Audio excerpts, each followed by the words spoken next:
Technology is changing how we measure and we manage our environmental assets. In this next panel discussion, we are going to hear about some of the innovations making this possible and look ahead to how we can maximise the benefits of the green tech revolution. This panel is going to be, and feel free to come up to the stage, guys, and grab a seat. This panel will be moderated by Olympia Yarger. She's the founder of Goterra. I'm going to leave it to Olympia to tell you more about what she does with her company. They effectively specialise in waste management infrastructure. I have heard her talk about maggot robots in the past, but I just feel like she is most equipped to elaborate. We also have via video link on the panel Ben Dowling, the General Manager of Dowling AgriTech. It operates the country's largest seed potato producing business in the Mount Gambier region in South Australia. Clare Rutherford is the Chief Operating Officer of Food Agility CRC. She's got a background in government, university and the private sectors, focusing on program management, stakeholder management and business development. Fitch is a principal research scientist with CSIRO Land and Water. He led its Environmental Information Systems research program for 5 years, and he now leads projects as part of the Digiscape Future Science Platform Initiative. And finally, John Woods is the chair of the Grains Research and Development Corporation, and he's also a grain grower from Goondiwindi. Welcome our panel. We've just done a lovely bit of chair shuffling. It just felt weird to have lots of couch between us all. Hi everyone, I am Olympia Yarger and indeed a maggot farmer from Canberra, no less. There's like lots of sins there, isn't there? I am really excited today to talk to you about green tech with some phenomenal experts in the field. I'm going to give you all a chance to introduce yourself briefly. Why don't we start with you, Ben, seeing as you're coming to us live and in stereo? Sure, thank you. So Ben Dowling from Mount Gambier. Sorry I couldn't make it. Consequence of the COVID situation, I guess. Seed potato producers, so I'll be coming at it from my experiences in seed potato production.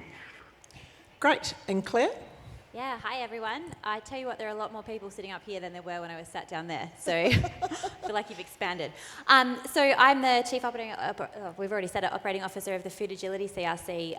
Cooperative research centres are designed to really foster great working relationships between industry and research. So Stuart, come and talk to us, because clearly we're not doing it well enough at the moment. We want to hear from you.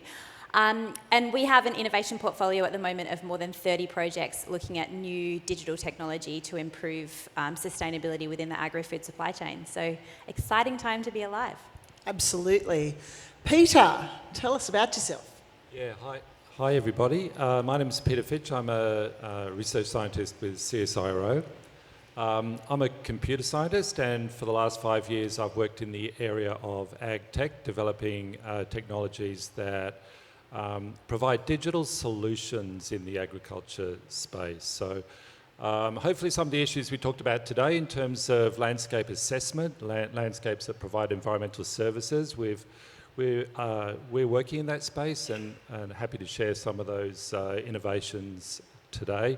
Also, I'm working with researchers on the machine learning and artificial intelligence future science platform. Again, some of those innovations I think are applicable to what we're talking about today. Great, thank you. And John, lucky last. Always last. Comes with the territory with the W in the name. Good afternoon, everyone. And just want to say thank you to NFF. What a great congress it's been for the last couple of days. John Woods, Chair of Grains Research Development Corporation, but core business is a farmer, and that is where my heart certainly lies. And this is a very sexy area. And I think what I'm interested in is cutting through some of the chaff. This is a very complex space. We can all get quite drawn in and excited by it. But for me, it's about the reality of whether it's leading to practice change, impact and outcome. That's what I'm interested in. Terrific. So I'm going to kick it off with a bit of audience participation, mostly because I like watching Larita worry about what I'm going to do up here. So before we start, why don't we see a raise of hands? Who's excited about green tech in agriculture and thinks there's lots going on? It's going to be very exciting. Yeah, not too bad. Who's cautiously optimistic? Some. Who thinks it's a bunch of greenwashing and a pain in the bum? None. Okay, great. Well, it's not going to be as spicy as we thought then, but let's kick off. So, Ben, why don't we talk a little bit about Greentech? Not a lot of people understand what it means. It's got about 50 million different descriptions and sort of meanings to lots of different people. But as a grower, what does Greentech mean to you, and how are you using it on farm, and what benefits are you starting to see from those utilisations? Okay, thanks, Olivia. I'll have a go at it. Greentech for myself and PepsiCo, our business partner, is all those things that help out with regenerative agriculture. So it's about actually, in the first instance, improving your soil health as you farm, actually improving it as you farm. It's about managing the water resources that you depend on in the best possible way. But at the same time, you're trying to optimise the output from your farm, but with the least environmental footprint and social impact. So that's broadly what I see Greentech as. If we want some practical examples of how we use that in our farming business, as I mentioned at the start, we're in the seed potato business, so we benefit by renting fresh ground. So quite common for us to go onto a field that we don't know a lot about.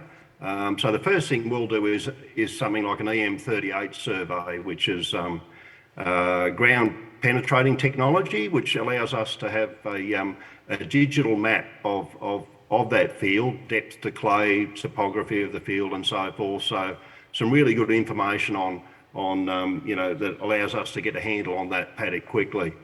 Then we look at the soil chemistry and multiple soil samples if we need to understand any variability there. And these days we can also look at the soil biology by way of a predictor PT test. Once again, multiple samples if we can see differences there. And that allows us to make some precision ag type decisions about what we're going to do where in that paddock. We might change, we might have different fertiliser rates or different soil amendment rates for different areas. In our case, we quite often choose different varieties to go in different parts of a field based on those three sources of information. So that's the field. The next thing we do is similarly with irrigation water. We'll sample that, get an analysis of that. We want to know what we're putting on.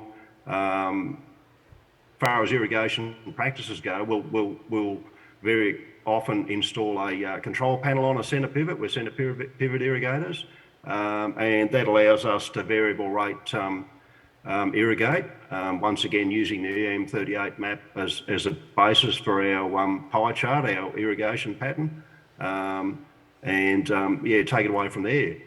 Put some soil probes in, so we've got data coming from the field back to our mobile phone. We irrigate very frequently during the summer, perhaps every night at the peak of the season. So we'll make decisions each evening on just how much we're going to put on, depending on the data coming back from our soil moisture probes. So there's some examples of land and water. When it comes to pests and diseases, we scout our crops all the time, always been doing that, but modern technology, there's ways of setting up, for instance, insect traps in your crop that allow you to catch insects. They drop down into a solution in the bottom of the trap. You send that off after 4 or 7 days of trapping or whatever to a lab that analyses the DNA in that insect soup, and that helps us understand just the spectrum of insects that are inhabiting our crop. So yeah, there's some examples of some green tech, I think, that are happening on the farm. That's awesome. Thank you. Claire, a lot of what Ben's been talking about is relating to sensing data and all of those sorts of things. The Food Agility CRC is looking sort of through more enablement into the good stuff with drones and AI. So do you want to talk a little bit about how these sorts of technologies are going to start to enhance some of what Ben's doing and how we can really use data? Yeah, absolutely. And if I could build on, just to start off with what Ben was talking about there around the definition for green tech, I actually think it's much broader than just looking at sustainability from an environmental perspective. If you Google what is green tech, that's what comes up. It's environmental sustainability. But we've heard from so many people over this conference that actually profitability and environmental sustainability absolutely come hand in hand. And if I can talk to anyone in the room who grew up in the 90s watching Captain Planet, that world of industry destroying our environment because they just love it, that doesn't exist. And I think so many of our sectors are demonised for their activities in this space, and we're held up as, the ag sector is such a contributor to our carbon. Whereas actually the conversation around sustainability, as we heard from Stuart from Wilmot today, and profitability, they come hand in hand. Finding these fabulous environmental sustainability opportunities actually enhances our productivity and profitability as well. So, coming back to your question, because that was a bit of a segue, I wanted to tell you a little bit about some of the projects that we've been doing that really talk to that fact that this is hand in hand. We have a really fabulous project that I wanted to highlight working with Summerfruit Australia, and hi Trevor if you're in the audience, I haven't seen you, but looking at how we can measure the eating qualities of peaches. And you might think, well, how is that green technology? Well, the way that it's green technology is if we can measure the eating qualities of peaches based on the on-farm growing environment, but then also some non-destructive measurement tools as well, and we're working with a number of sensor providers to do that. We can then optimise the supply chains to get those peaches to markets that really value those eating qualities. So we're working with one of our university partners, this is taking it to an absolutely crazy level, to look at online social media sentiment analysis. So I'm sure you've all heard of the fact that we can understand whether a brand is positively or negatively received by industry based on what we're saying on social media. We can actually go a whole lot further than that now with natural language processing. So not only can we look at the sentiment, which is positive or negative, but we can start to look at the descriptive words that we use around that. So if I'm saying I love peaches, which is obviously a positive tick, but I love, sweet, juicy, ripe, orange-coloured peaches, all those descriptive words that I'm using, we can now use those to map customer profiles in various different market locations, and using our on-farm tools which we're developing with the Summerfruit project, we can then optimise where those summer fruits go based on their eating qualities. So that wouldn't be something that you'd necessarily think green tech straight off, but if we apply these technologies in the right way, we can massively reduce food waste, we can enhance our transport and logistics. There are so many ways that we can actually talk to a much more progressive, environmentally sustainable future. It's super exciting, right? Because you're talk about triple bottom line, right? So you're increasing your profitability, you're delivering on a social piece, and then you're also creating a sustainable business, which I think we all want to do. Some of the biggest, and as a founder, one of the biggest things that's talked about in ag tech or clean tech conversations is around the barriers for adoption, and sort of there's this stereotype that adoption's really difficult with farmers.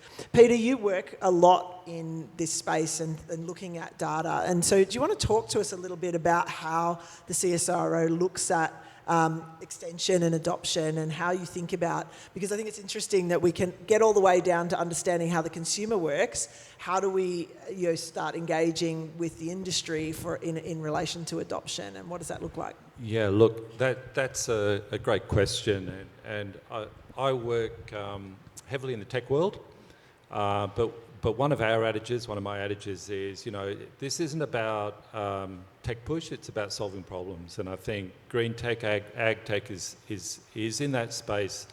It's not tech for tech's sake. In the Digiscape Future Science Platform work for CSIRO, as an example, this is an innovation pathway where we've worked closely with farmers. Some of the work that I was doing was up in North Queensland with the sugar industry. And we were looking at ways of assessing water quality and getting that information in an actionable form back to producers really, really quickly. And the goal there, we're kind of running a social science experiment in many ways. It's, the hypothesis is, well, by providing information, are we going to be able to change action or make it actionable? And in fact, the result was absolutely yes. So I think increasingly CSIRO is really working with end users, and I was kind of interested a little bit earlier with some of the commentary around the disconnect between researchers and what's happening on the field. And I do agree with that, but there are counter examples as well where we're working very closely. I think one of the bigger issues I think really is translating data into actionable information, and it does mean that you've got to have a good understanding of what the problems are, and that means going out and talking to people as well as kind of reading and whatnot, because unless you get a good sense of what the problems are, say for example, how do we reduce the cost of soil carbon measurement? How do we get estimates of biodiversity? How do we get good estimates of habitat condition, which could underpin environmental services? Unless you get a good understanding of what that's going to be used for, then you could miss the target. Yeah, that's really interesting. John, the RDCs are largely sort of rubber meets the road on extension and sort of adoption and different things like that. Can you share, connectivity is generally our scapegoat in this conversation? If only I had the insert Wi-Fi woes, then I could. Is that real, or are there other barriers, or maybe is even the tech just not ready for commercialisation? Where do some of the barriers come from in your estimation? Well, I think certainly connectivity is a big issue. I'd be mad to say up here that connectivity is not, because I wouldn't make it to the back of the room without being shot by most of these peers in the room. And that is a constraint, there's no doubt. To Ben's point, a lot of these things are enabling technologies, literally enabling. So what you're doing is trying to use tools that then lead to a decision-making outcome, and that's what we as growers are interested in, which is the rubber hitting the road. Probably the question is how do we actually try to incentivise that or turbocharge that? I actually don't see there being a lot of market failure in this space at the moment. There is that much going on in the private sector, and a lot of that will just distill out the value proposition will be demonstrated, and growers will naturally pick up the things that they see the value proposition in. And so there's going to be people that fall by the wayside, and it is about value proposition. If it doesn't lead to an outcome, we're not interested in investing. And obviously when it comes to RDCs, we do have a role in actually trying to assist in that, because startups, it's very complex in this space. As you say, adoption, trying to get traction, trying to get promotion, and a place, and I know, a shout out to AgriFutures who do Evoke. GRDC, a couple of years ago, we started a fund called Grain Innovate. So we've done a JV with Artesian. We're putting $50 million on the table over 10 years between the two of us to try and incentivise enabling technology, innovation to come into the grains industry, and literally seed fund organisations. And it's fast. We're prepared to take some risk. We're prepared to invest $100,000, $200,000 in organisations to give them a kickstart. And if it doesn't work out, well, that's our risk, but the beneficiaries will be our growers. So we actually have a place in trying to incentivise that in a very clustered and complex and competitive system. And we're halfway into that process now, and we're looking to try and turbocharge that, because we've got a bunch of investments there that are now actually bearing fruit, and whether it's farm Wi-Fi, which then enable the technology that Ben's talking about, or literally microwave technology on farms, they're the innovation space that we need to start playing and pushing hard. And private sector are going to be at least as effective as what the public sector has been in the past, in my view, and that's the Peters of the world. And we, as a GRDC, as an investor, very much in public sector. Private sector will be the driver. That's really, really interesting to sort of think about it in those different perspectives. Ben, just to bring it right back to you, so we've we've sort of looked at the challenges around what to do with the data once we've got it all, your appetite for risk in deployment of new technologies, and then of course the opportunities that are coming with all this data. When you hear all of this as a grower that is sort of utilising data and driving sort of data-driven business decision making, how does that sound to you, and what are your reflections on how you got here and what decisions you've made and what kind of technology you've chosen. It's an interesting thing, and I think utilising the data is that's coming is the kind of the challenge of the age, right? I mean, whether you're looking at your motor car and all the sensors that are going into your motor car, the same thing's happening out on the farm. There's more and more sensors arriving on the farm, and are we using all the data that's coming in? Not yet. The sensors are leading the data by a long shot, and there's just massive opportunities for service providers to come in and help us use the data that's being generated. Really, that's how I feel it is. And there's surprising things happen as well. Like in our industry, optical sorters are approaching affordability for seed potato growers, and optical sorters were developed as labour saving, I suppose, to help automate processes. But once the data that's used to optically sort can then be used in lots of other ways as well, to profile the type of product that's been sorted, whether it's seed potatoes or not. So once you start collecting data, there's just unforeseen benefits that are coming, I think, even from the manufacturers of optical sorters. I don't think they imagined some of those advantages until they installed them and saw what their customers were doing with them. So big opportunities coming up in how to use the data that's coming. That's actually a really great segue to a little question I got from the audience, if you guys don't mind playing along with the viewers. So a question we just received was to Peter, and we might get maybe John to chime in, or yourself, Claire. How do you think about ROI required for farmers when adopting these technologies? So soil carbon, biodiversity, monitoring and measuring and habitat. So, Ben sort of articulated that he sees the value here, and he's driving value from this sort of thing. How do you think about it, and how are you thinking about it in terms of ROI? Yeah, great question. So the way I think about it is a lot of these technologies really are a competitive edge, and it allows you to either better manage your enterprise in terms of either maximising profitability or reducing inputs, or even managing for sustainability. And so, you need to look at it from a holistic point of view.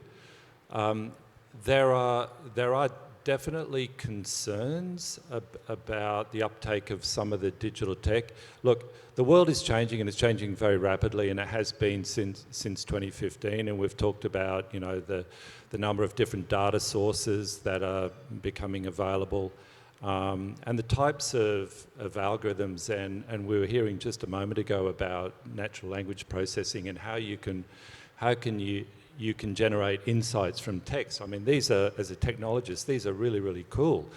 But I think for the industry, it's to view it through the lens of how can I get a competitive advantage, and that's why Ben's description of how he uses the tech on farm is a fantastic example. Challenges of turning all of that information into insights and then into actions is a real challenge. All right, let's have some fun with this. If money was no barrier, what would be the one bit of ag green tech you'd like to see developed, Claire?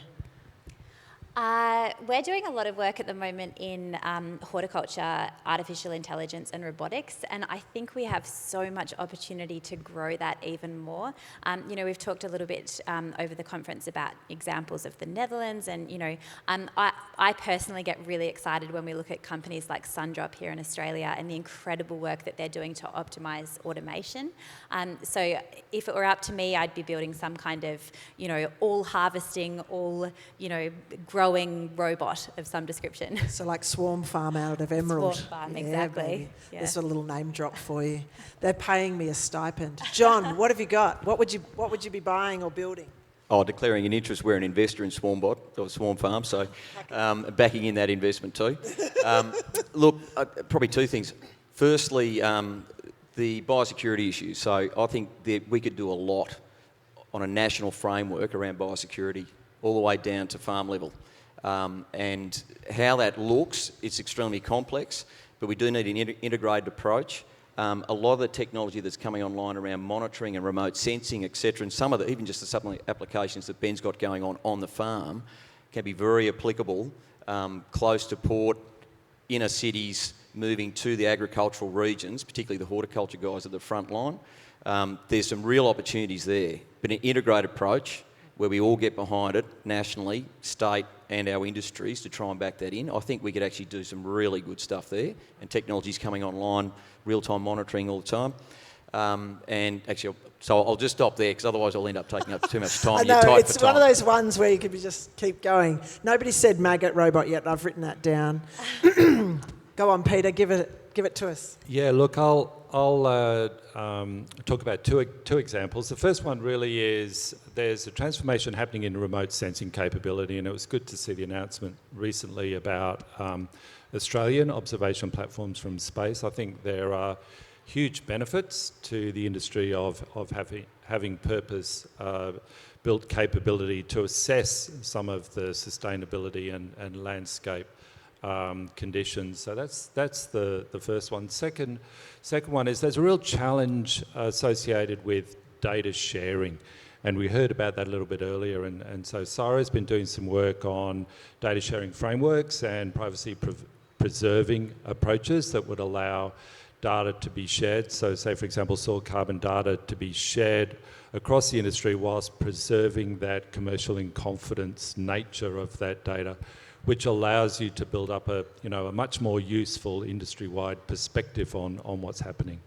All right, Ben, do you want to bring us home? Can I just add to that? Sorry, because Sure. I think that is a really critical point and maybe something that we haven't chatted about across this conference in terms of a limitation to really move into the future. And that's the concept of like information asymmetry. Unless we set up those data sharing arrangements really to protect the benefits across the supply chain, we're going to see that we're getting massive imbalances in terms of who has those insights and who's able to benefit from them. And I think if we could recognise the amazing work that the NFF have done in their farm data code, if you haven't read that, it's a really fabulous document which sets out some principles to really start that conversation about what do we expect in terms of the principles for sharing of data and how do we set up frameworks to enable that to happen. I know it's really complementary to the work that we did, individual plug here, within Food Agility, which is our best practice data guidelines. But we're actually also really proud to be working with NFF and John Deere on the development of a template data sharing agreement, because we really see that we need to have capacity across the supply chain to understand how data is used and protect our rights at all levels. So that data sharing template, the first round of it has been released, and if anyone's interested in accessing it and tearing it apart and tell us what we've done right and what we've done wrong, we'd love to hear from you, so it's up on our website. So catch Clare out at the buffet if you want to talk all things data. Ben, do you want to bring us home with your, if money was no object, what would be the one Greentech or technology piece you would like to see developed or would implement? I'll just go for a very quick one. I'd like a little quadcopter that I could fly over my potato crop and identify virus-infected plants. Nice. How's that? Save a lot of walking. So that'd be a spudcopter then. That's right. Yep. Awesome. But other than that, I'd like a suite of data analysts that, could help us, use all the data that's starting to come in. Another good one. I'm writing these down. Maybe my next career will be spudcopter founder. That's what's going to happen. On behalf of everyone, I'd love to thank you all for the insights. It's a short panel and you've all got such enormous breadth of experience and insights to share. So please do catch up with the panel outside in the break times, because this is a really interesting space that generates a lot of value back to industry and can bring quite a large amount of profitability to agriculture as a whole. So thank you, everyone. Round of applause for our panel. And thank you to you, Olympia. That was fantastic. My mind is blown.